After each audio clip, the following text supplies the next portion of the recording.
a certain amount of money, and now you got to do some math. Because this top person, 50% is $1,500, 30% is $900, and 20% is $600. How much do they make annually?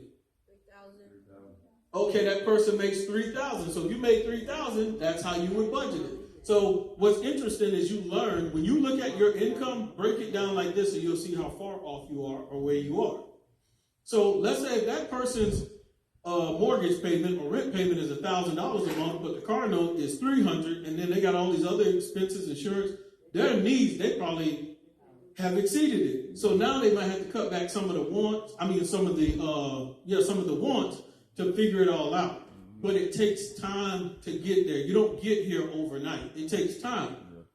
And now my wife and I, we've been doing this for so long that if I look at the percentages of my needs, they're probably at 30 to 33%.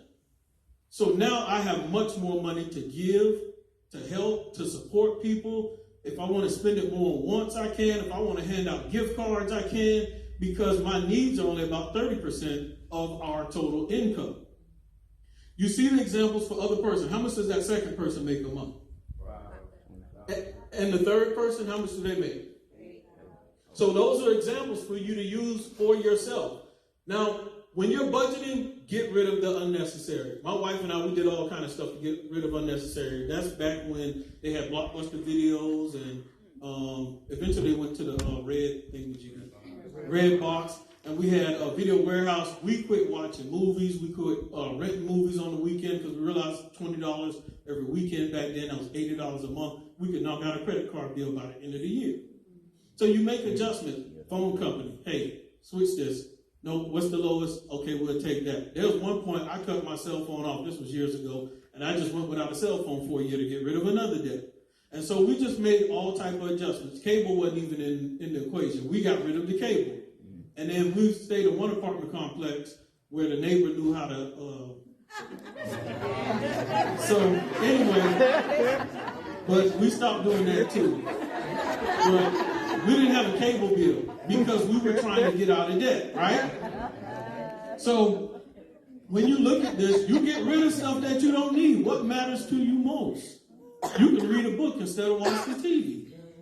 Locate your expenses, hunt them out, look for everything. Go down your bank statement and find where your money went.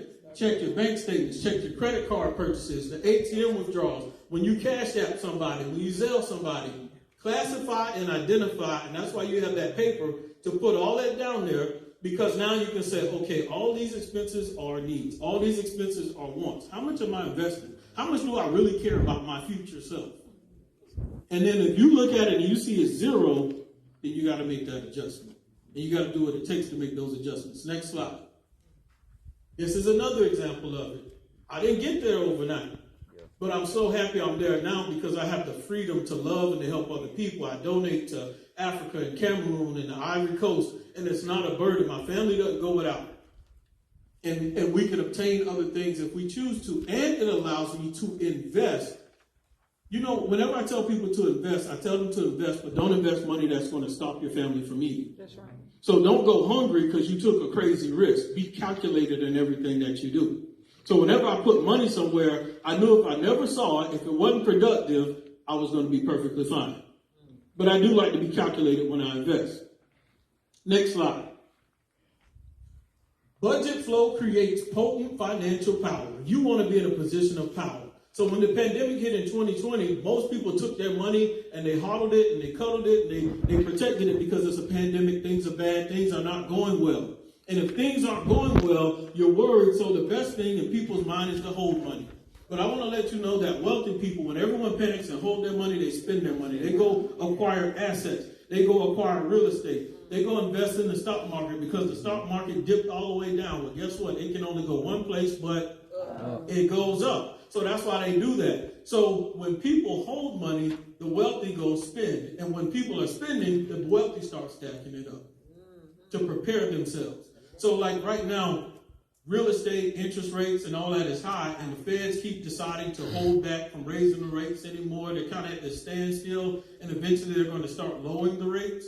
And when they start lowering the rates, here's another secret. the Hebrew boys, when you look at them and they first was captured and all of that, and they could understand times and seasons.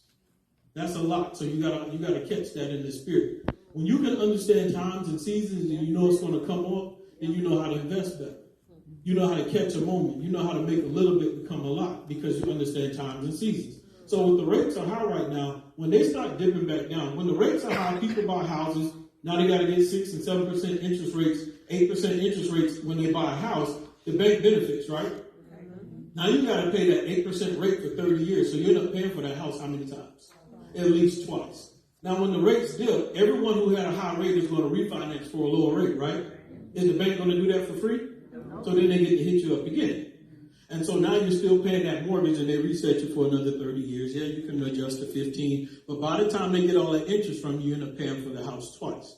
So you have to pay attention to what's going on in the marketplace and how to take advantage and get past all of that that's happening. So when you have this financial power, your income at 100%, pay yourself first at 20. You see the cycle. You see the flow of your money. You want your money moving strategically for you. Pay your needs.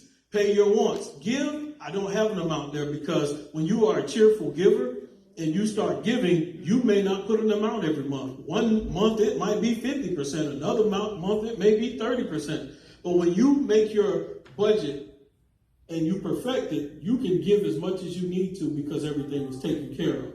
The flow should be automatic and systematic. There's a book that a gentleman wrote, and it's called Automatic Millionaire. It's an okay book, but basically what he's saying is go ahead and just set everything up to be automatic so you don't have to think about it, so you don't have to say, oh, I should put that there. No, you already have it automatic to go into your 401k. You already have whatever portion automatically come out to go into your savings account. So set everything up automatic.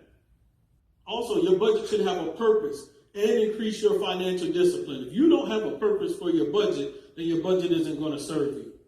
You have to know, why am I putting this over here? What's the point of that? What do I expect in 2 months? What do I expect by the end of the year? Otherwise, you're playing around.